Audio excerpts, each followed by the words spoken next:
7 days. That is all it took.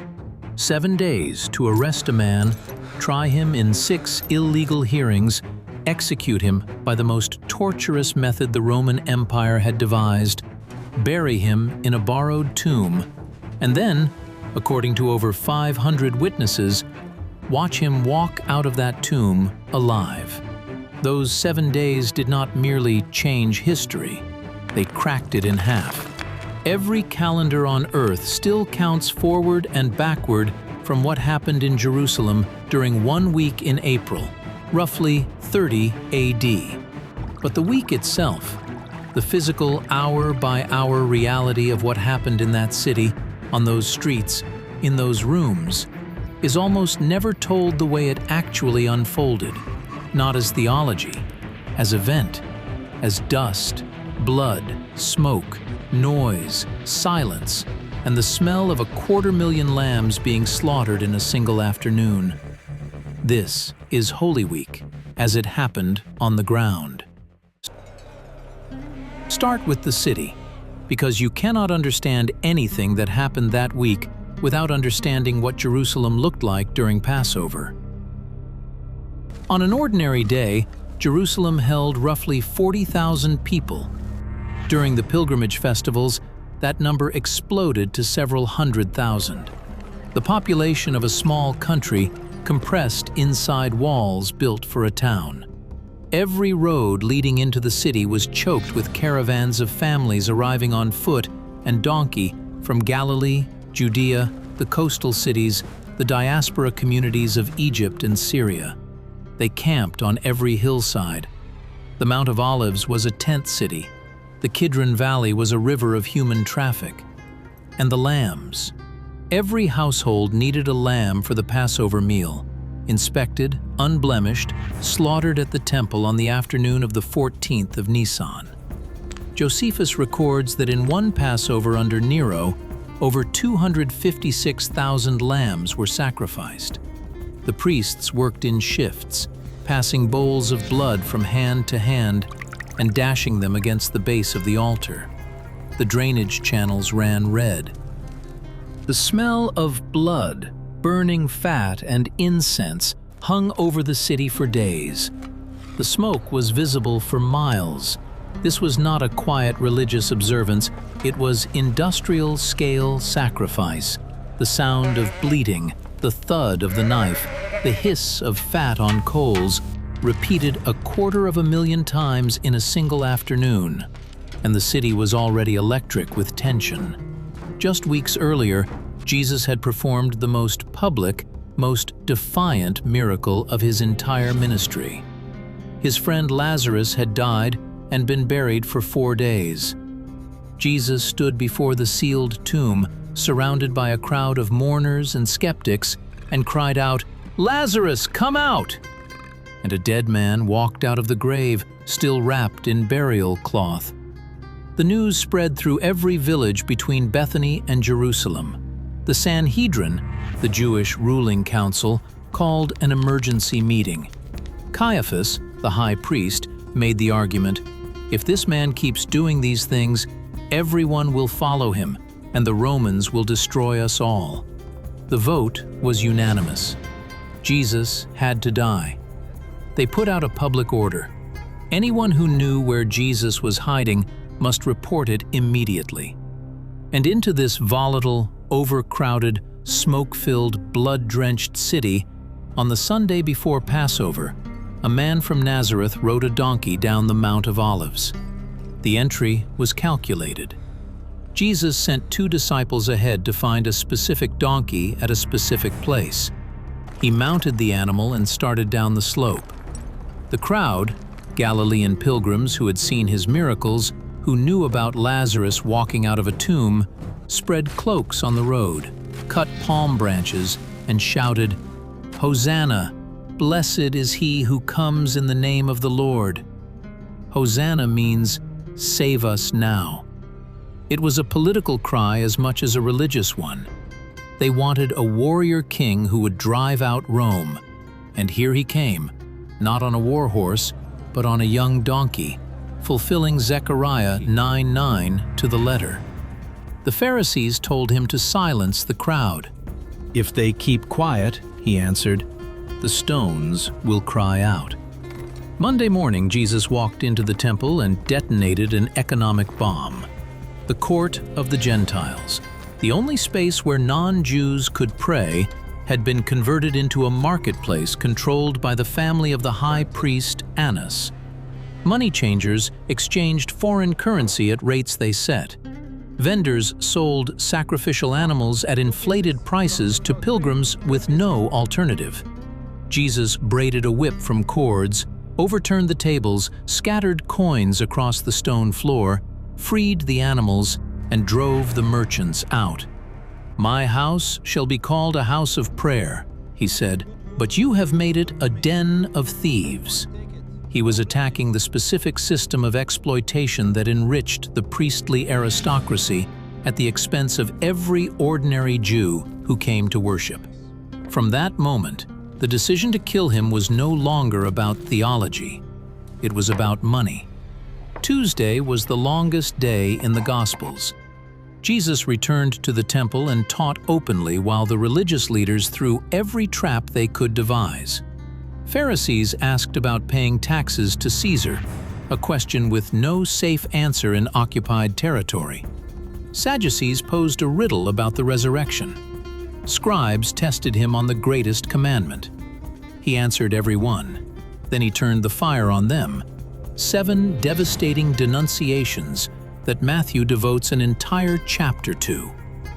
You strain out a gnat and swallow a camel. You are whitewashed tombs, beautiful on the outside, full of dead bones within. Spoken publicly, in the temple courts, in front of thousands. As the sun dropped, he left the temple for the last time. His disciples pointed at the massive stones, some weighing over 500 tons, and marveled. Jesus looked at them and said, "Not one will be left standing on another." 40 years later, the Romans dismantled those exact stones to extract melted gold from the cracks. But that Tuesday evening, the predictions sounded impossible. Then Wednesday, the most overlooked day of the entire week. The Gospels record nothing, no teaching, no confrontation, no miracle. After the relentless intensity of Sunday through Tuesday, Jesus simply disappears from the narrative. Almost certainly he was in Bethany, at the home of Martha, Mary, and Lazarus, 2 miles east of Jerusalem. What did he do? The text does not say, but the silence is striking. One day of stillness before the storm. One day when the man who knew exactly what was coming had nothing left to teach and nothing left to prove. He waited, and somewhere in the city, Judas Iscariot knocked on a door and negotiated the price. 30 pieces of silver, the legal value of a slave. Thursday began with instructions. Peter and John were sent to find a man carrying a water jar, unusual since women typically carried water, who would lead them to a large upper room, furnished and ready. That evening, before the Passover meal was served, Jesus did something that stunned the room. He removed his outer cloak, wrapped a towel around his waist, poured water into a basin, and knelt to wash the disciples' feet. This was the task of the lowest servant, work so degrading that Jewish law exempted Hebrew slaves from it. The master on his knees, cleaning road dust from the feet of men who would abandon him within hours. Then the meal. The announcement, "One of you will betray me." Each disciple asked, "Is it I?" Jesus dipped bread and handed it to Judas. "What you are going to do quickly." Judas stepped into the night. Then Jesus took bread, broke it. "This is my body, given for you." He took the cup.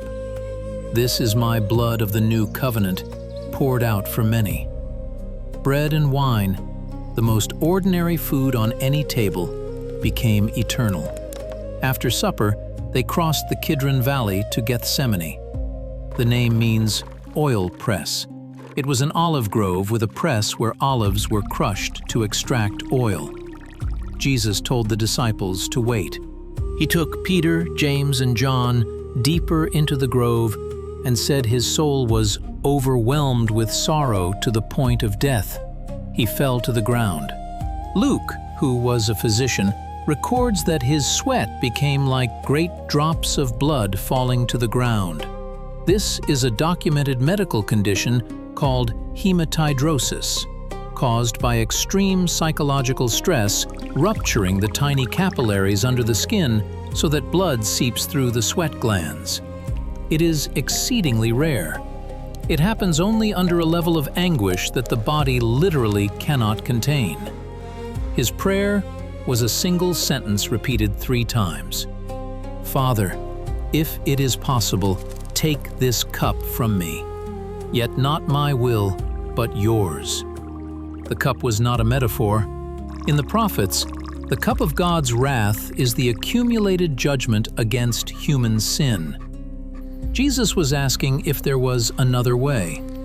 There was not. The disciples slept through it. 3 times he came back and found them unconscious from exhaustion and grief. Then torches appeared through the olive trees, the clink of weapons, the shuffle of a large group moving in the dark. Judas kissed him. Peter drew a sword and cut off the ear of the high priest's servant. Jesus touched the wound and healed it. His last miracle. Then every disciple fled into the darkness. 6 trials in less than 18 hours. Annas interrogated him first, an unofficial hearing. Caiaphas demanded, "Are you the Christ?" Jesus answered, "I am, and you will see the Son of Man seated at the right hand of power." Caiaphas tore his robes. Blasphemy. Verdict: death. But only Rome could execute. They needed Pilate. While Jesus was beaten inside, Peter stood in the courtyard. 3 times recognized. 3 times he denied. The rooster crowed. Luke says Jesus turned and looked at him. Across the courtyard, through the crowd, their eyes met. Peter went out and wept. Friday morning.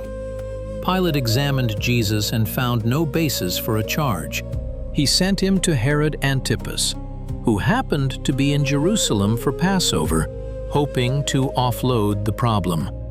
Herod had been curious about Jesus for months, hoping to see a miracle performed like a party trick. Jesus said nothing, not a single word. Herod's soldiers mocked him, dressed him in a splendid royal robe as a joke, and sent him back to Pilate. The same morning, something had shifted in the streets. The crowd that had shouted, "Hosanna!" 5 days earlier was now shouting, "Crucify!" How? The chief priests had spent the night working the crowd, planting agents, spreading the message that Jesus was a fraud, arrested, beaten, powerless. The people had wanted a warrior king who would overthrow Rome. Instead, they saw a chained, bloodied prisoner who could not even save himself. Disillusionment curdled into rage. Pilate, desperate, offered a choice: release Jesus or release Barabbas, a man convicted of insurrection and murder. The crowd chose the murderer. The irony was razor sharp. Barabbas means son of the Father. The crowd released the son of a human father and condemned the son of the heavenly Father. Pilate ordered a Roman scourging, leather straps embedded with bone and metal shards designed to flay the skin. Many prisoners did not survive it. The soldiers pressed a crown of thorns onto his head. They draped a purple cloak, the color of emperors, over his destroyed back. Pilate brought him out, hoping the sight would satisfy the mob. "Crucify him!" A man named Simon, from Cyrene in North Africa, was seized from the crowd and forced to carry the crossbeam when Jesus collapsed.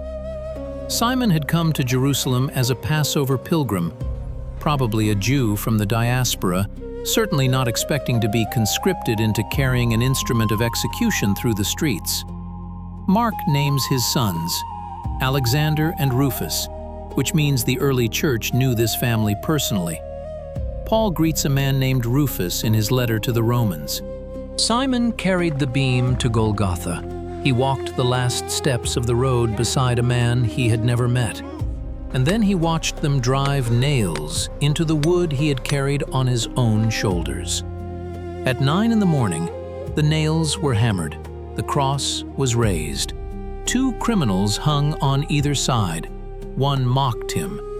"If you are the Messiah, save yourself and us." The other turned and said, "We are getting what we deserve, but this man has done nothing wrong." The real cause of death in Roman crucifixion was not bleeding. It was slow asphyxiation. The body's weight compressed the lungs. He cried out in thirst and was given a sponge soaked in sour wine on a stick of hyssop, the same plant used to paint lamb's blood on door frames during the first Passover in Egypt. The symbolism was not accidental. At noon, darkness fell. 3 hours of unnatural blackness the Gospels record without explanation. At 3 in the afternoon, Jesus cried, my God, why have you forsaken me?" The opening line of Psalm 22, written 1,000 years earlier, which describes the piercing of hands and feet, the casting of lots for clothing, the mockery of the crowd. Then, "It is finished." He bowed his head. He died. The earthquake, rocks split, and inside the temple, the curtain separating the holy place from the Holy of Holies, 60 feet tall, 30 feet wide, thick as a man's hand, tore from top to bottom. Not bottom to top, as human hands would tear, from the top down. The Roman centurion at the foot of the cross, a professional executioner, looked up and said, "Truly this man was the Son of God." Joseph of Arimathea, a secret follower with a seat on the council, asked Pilate for the body. Nicodemus brought 75 pounds of burial spices. They wrapped Jesus in linen and laid him in a new tomb cut from rock. The stone was rolled across the entrance. Roman guards were posted. A seal was placed on the stone. Then Saturday, the day no one talks about, the Sabbath. Jesus was dead. The body lay sealed in stone, guarded by Roman soldiers who had been posted at the chief priest's request. They feared the disciples would steal the body and claim resurrection. An imperial seal was placed on the stone. To break it was a capital offense. The disciples were scattered, hiding behind locked doors in Jerusalem, certain they would be arrested next. Peter was somewhere in the city, broken by what he had done. Judas was already dead. He had thrown the 30 coins at the priest's feet, cried, "I have sinned by betraying innocent blood," left the temple, and hanged himself in the valley of Hinnom, Gehenna, the cursed ravine that gave hell its name. The women who had stayed at the cross when every male disciple had fled, Mary his mother, Mary Magdalene, Salome, Mary wife of Clopas, could do nothing. The Sabbath prohibited activity. They could not go to the tomb. They could not anoint the body with the spices they had already prepared. They sat in silence, in grief, in the absolute conviction that everything they had believed was over. The promises, the miracles, the kingdom, finished. Saturday was the day hope died. It was the longest day in the history of the world. And for everyone who lived through it, it lasted forever. Then Sunday, before dawn, while it was still dark, Mary Magdalene and several women walked to the tomb, carrying spices for anointing, the only thing they could still do for a man they loved. Their worry on the road was practical. Who will roll the stone away for us? They arrived. The stone was already moved. The tomb was empty. 2 figures in dazzling white. Why do you look for the living among the dead? He is not here. he has risen." Mary, weeping in the garden, encountered a man she thought was the gardener, until he said her name. "Mary." She recognized his voice. The first witness to the resurrection was a woman, in a culture where women's testimony was legally inadmissible. That was not an oversight. It was a deliberate choice that overturned every social hierarchy of the ancient world in a single word. The disciples did not believe. Peter and John ran to the tomb, empty, the linens lying flat, the face cloth folded separately. That evening, Jesus appeared in the locked room, showed his wounds, ate fish. Thomas, absent that night, refused to believe until a week later Jesus stood before him and said, "Put your finger here." Thomas fell to his knees. "My Lord and my God." Over 40 days, Jesus appeared to individuals, groups, and once to 500 people simultaneously, a detail Paul cites in 1 Corinthians 15, while many of those witnesses were still alive. Then, on the Mount of Olives, he ascended. What happened next tells you what those men believed they had seen. Peter, who had denied Jesus 3 times by a fire, stood in the streets of Jerusalem weeks later and preached the resurrection so fiercely that 3,000 believed in a single day. Within a few years, the message had crossed the Mediterranean.